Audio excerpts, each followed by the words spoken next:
ورنہ ٹھنڈے پڑے ہوگے۔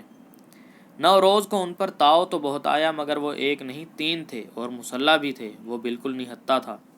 اس نے خاموش رہنا ہی مناسب سمجھا، گھوڑے کی لگام کھینچی اور تانگے کو آگے بڑھا دیا۔ کول تار کی پختہ سڑک پر اس کے تانگے کی آہٹ دور تک ابھرتی رہی۔ انو بجلی کے کھمبے کے ساتھ علی جان اور اس کے ساتھیوں کے درمیان خاموش کھڑا تھا۔ انو گھر سے نکلنے کے بعد واپس نہ آیا۔ سلطانہ روزانہ اس کا انتظار کرتی۔ اسے امید تھی کہ انو ایک نہ ایک روز ضرور واپس آئے گا۔ اس نے انو کی ایک ایک چیز سنبھال کر الماری میں رکھ دی تھی۔ اس کے لیے کپڑوں کے نئے نئے جوڑے سلوائے تھے، وہ بھی الماری میں رکھے تھے۔ جب انو بہت یاد آتا تو وہ الماری کھول کر کھڑی ہو جاتی اور ساری چیزوں کو حسرت سے دیکھتی۔ پھر اس کا دل بھر آتا، بے اختیار رو پڑتی۔ انو سے اسے بڑی ڈھارس تھی۔ اس کے جانے کے بعد تنہائی کا احساس شدید ہو گیا تھا۔ وہ پاگلوں کی طرح گھر کا چکر کاٹا کرتی، گھنٹوں دریچے پر کھڑی سڑک کی جانب خوابناک نظروں سے تکا کرتی کہ شاید انو آتا ہوا نظر آ جائے۔ اسے اس قدر پریشان دیکھ کر گھر کی خادمہ نے ایک روز بتایا کہ گمٹی میں ایک شاہ صاحب ہیں، بہت پہنچے ہوئے بزرگ ہیں، فال نکال کر ایسی پتے کی باتیں بتاتے ہیں کہ آدمی دنگ رہ جائے۔ ان کا ایک پر ایک ہے۔ اس سلسلے میں اس نے کئی حیرت انگیز واقعات بھی سنائے، جن کو سن کر سلطانہ کا اشتیاق اس قدر بڑھا کہ ایک روز جب نیاز باہر گیا ہوا تھا، اس نے خادمہ کو اپنے ہمراہ لیا اور شاہ صاحب کے ہاں جا پہنچی۔ اس نے دیکھا حاجت مندوں کا جم گھٹا لگا ہوا تھا، دور دور سے لوگ ان کے پاس آئے تھے۔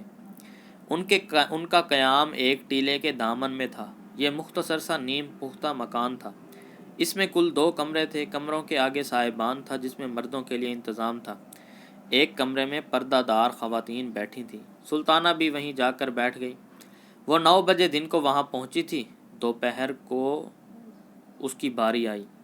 کمرہ خاصا کشادہ تھا۔ شاہ صاحب مسند پر گاؤ تکیے سے ٹیک لگائے بیٹھے تھے۔ قریب ہی ایک پراگرسوز رکھا تھا جس میں اگربتیاں سلگ رہی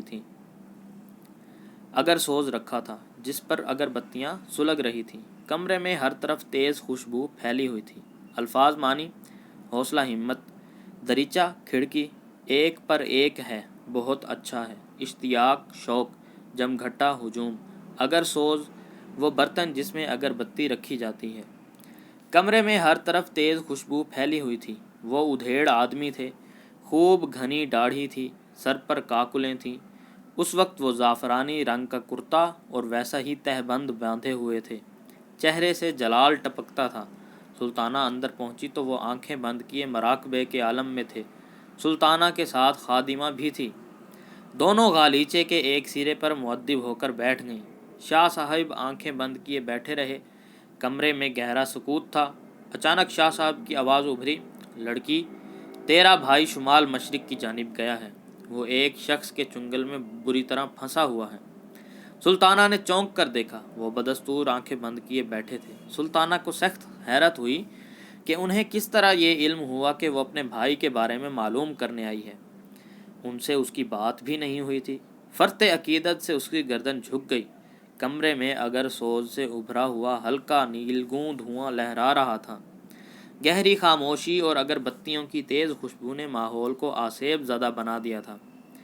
ذرا دیر بعد شاہ صاحب نے آنکھیں کھول دیں، سلطانہ کو نظر بھر کر دیکھا، حیرت زدہ ہو کر بولے: تم دونوں کب آئیں؟ سلطانہ تو خاموش رہی، البتہ خادمہ نے کہا: ہم کو تو آئے ہوئے دیر ہو گئی، بلکہ آپ نے بی بی جی سے کچھ کہا بھی تھا۔ کاہے کے بارے میں؟ ان کا چھوٹا بھائی بہت دنوں سے لاپتہ ہے، اسی کے بارے میں آپ نے کہا تھا۔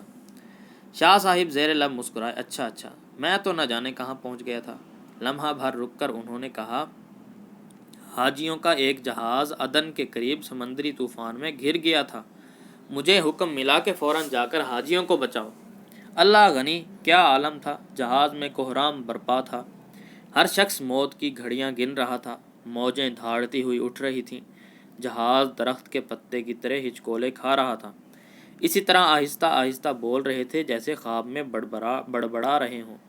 الفاظ مانی: زعفرانی رنگ کا، زرد رنگ کا، جلال، نور، چمک، چنگل میں آ جانا، قابو میں آ جانا، فرط عقیدت، بہت زیادہ عقیدت، کوہرام برپا ہونا، شور شرابہ ہونا، ہنگامہ برپا ہونا، جیسے خواب میں بڑبڑا رہے ہوں۔ خادمہ کا منہ حیرت سے کھلا کا کھلا رہ گیا، سلطانہ کا سر عقیدت سے اور جھک گیا۔ شاہ صاحب نے زعفران کی روشنائی سے 2 تویز لکھے اور سلطانہ کو دیتے ہوئے بولے، یہ لو، ایک گھر کے شمالی کونے میں کھود کر دفن کر دینا، دوسرا کسی اونچے درخت پر لٹکا دینا۔ جیسے جیسے ہوا سے تعویذ ہلے گا ویسے ہی لڑکے کے دل میں ہول اٹھے گا، گھر کی یاد ستائے گی، انشاءاللہ شام تک واپس آ جائے گا۔ سلطانہ نے تعویذ لے کر پرس سے 10 روپے کا ایک نوٹ نکالا، اسے نذرانے کے طور پر دینا چاہا تو شاہ صاحب ہنس پڑے۔ تمہارا بھائی آ جائے تو ایک سیاہ بکرا صدقہ کر دینا، اس کا گوشت غریبوں محتاجوں میں تقسیم کر دینا۔ سلطانہ نے نوٹ پرس میں واپس رکھ لیا، شاہ صاحب سے اجازت لی اور خوشی خوشی گھر آ گئے۔ شاہ صاحب کی ہدایت کے مطابق اس نے ایک تعویذ زمین میں دفن کروا دیا، دوسرا باغیچے میں لگے ہوئے پیپل کے پیڑ کی اونچی شاخ پر لٹکوا دیا۔ اسے یقین تھا کہ انو ضرور آ جائے گا۔ شاہ صاحب کی شخصیت کا طلسم اس پر پوری طرح چھا گیا تھا۔ اس روز اس نے خانسامہ کے ساتھ کھڑے ہو کر اپنے سامنے کھیر تیار کرائی۔ انو کھیر بڑے شوق سے کھاتا تھا۔ دوپہر تک وہ بڑی خوش رہی۔ جب دن ڈھلنے لگا اور دھوپ کا رنگ گہرا ہونے لگا تو وہ بے چین ہو گئی، بار بار دریچے پر جا کر باہر دیکھتی۔ سورج غروب ہو گیا، دن کا الاؤ پڑ گیا اور اندھیرا پھیلنے لگا۔ شام ہو گئی مگر انو نہ آیا۔ رات ہو گئی، اندھیرا گہرا ہو گیا، راستے سنسان پڑ گئے مگر انو کا کہیں پتہ نہ تھا۔ وہ ساری رات جاگتی رہی اور انو کا انتظار کرتی رہی۔ پھر بہت سی شامیں آئیں اور گزر گئیں اور شاہ صاحب کا تعویذ پیپل کی اونچی شاخ پر لہراتا رہا۔ سلطانہ نے دوبارہ شاہ صاحب کے پاس جانے کے لیے اصرار بھی کیا لیکن سلطانہ پھر ان کے پاس نہ گئی۔ اس کی عقیدت کا طلسم درہم برہم ہو چکا تھا۔ الفاظ معنی: خوف پیدا ہونا، گھبراہٹ ہونا، طلسم، جادو۔ نیاز کو سلطانہ کے دکھ کا پورا احساس تھا۔ وہ ہر طرح اس کی ناز برداری کی کوشش کرتا۔ ان دنوں وہ روزانہ کچھ نہ کچھ اس کے لیے خرید کر لاتا، اس کے ساتھ ہمدردی کا اظہار کرتا، انو کے چلے جانے پر اظہار افسوس کرتا، لیکن سلطانہ اس سے کھنچی اور بیزار سی رہتی۔ وہ جانتی تھی کہ انو نے صرف اس کی وجہ سے گھر چھوڑا ہے۔ حالانکہ بوڑھے خانسامہ نے صرف اس قدر بتایا تھا کہ اس نے نیاز کو انو پر ناراض ہوتے سنا تھا۔ اس کے بعد انو کوٹھی کا پھاٹک کھول کر چپ چاپ باہر چلا گیا۔ جب وہ اس بات پر غور کرتی تو اس کے دل میں ہوک سی اٹھتی تھی۔ نیاز کے خلاف شدید نفرت کا طوفان امڑتا۔ اس کا جی چاہتا کہ اس کوٹھی سے کہیں چلی جائے۔ ہر طرف نظریں دوڑاتی مگر اسے کوئی بھی سہارا، کوئی بھی اپنا غم گسار نظر نہ آتا۔ ایسے عالم میں کبھی کبھار سلمان کا بھی خیال آتا مگر اس کی یاد کے ساتھ ہی اس کے تن بدن میں آگ لگ جاتی۔ اس کا جی چاہتا کہ اگر سلمان مل جائے تو وہ اس کا منہ نوچ لے، اس کے چہرے پر تھوک دے اور ہزاروں کوسنے دے۔ پھر وہ سوچتی کاش ایک بار سلمان اسے مل جائے اور وہ اسے یہاں لا کر دکھائے کہ اب سلطانہ وہ لڑکی نہیں رہی جسے وہ غریب اور لاوارث جان کر اس نے ٹھکرا دیا تھا۔ اب وہ شاندار کوٹھی میں رہتی ہے، اس کے پاس کار ہے، قیمتی فرنیچر ہے، نوکر ہیں، خدمت گار ہیں جن پر اس کا حکم چلتا ہے۔ اس کے پاس ڈھیر سارے ریشمی کپڑے ہیں، زیورات ہیں، جوتوں کی درجنوں جوڑیاں ہیں۔ وہ جس قدر ٹھاٹھ باٹھ سے رہتی ہے اس کا وہ تصور بھی نہیں کر سکتا۔ انہی دنوں ایک بار اصرار کر کے نیاز اسے اپنے ہمراہ خان بہادر فرزند علی کے گھر لے گیا۔ خان بہادر بڑی شاندار کوٹھی میں رہتا تھا۔ اس کا رہن سہن شاہانہ تھا۔ ہر کمرے میں عمدہ اور نفیس فرنیچر تھا۔ کام کاج کے لیے نوکروں کی پلٹن تھی مگر اس کی بیوی بڑی چھچھوری اور خر دماغ تھی، اترا کر بات کرتی تھی۔ اس کے ہر انداز سے نو دولتہ پن ٹپکتا تھا۔ البتہ دونوں لڑکیاں بہت شائستہ اور ملنسار تھیں۔ بڑا لڑکا بھی خوش اخلاق اور بہت ہنس مکھ تھا۔ شام کی چائے اس نے تینوں کے ساتھ پی۔ لڑکے کا نام شاہد علی تھا۔ الفاظ معنی: ناز برداری، ناز اٹھانا، کوسنے دینا، برا بھلا کہنا، چھچھوری، کم ظرف، خر دماغ، مغرور، بد دماغ۔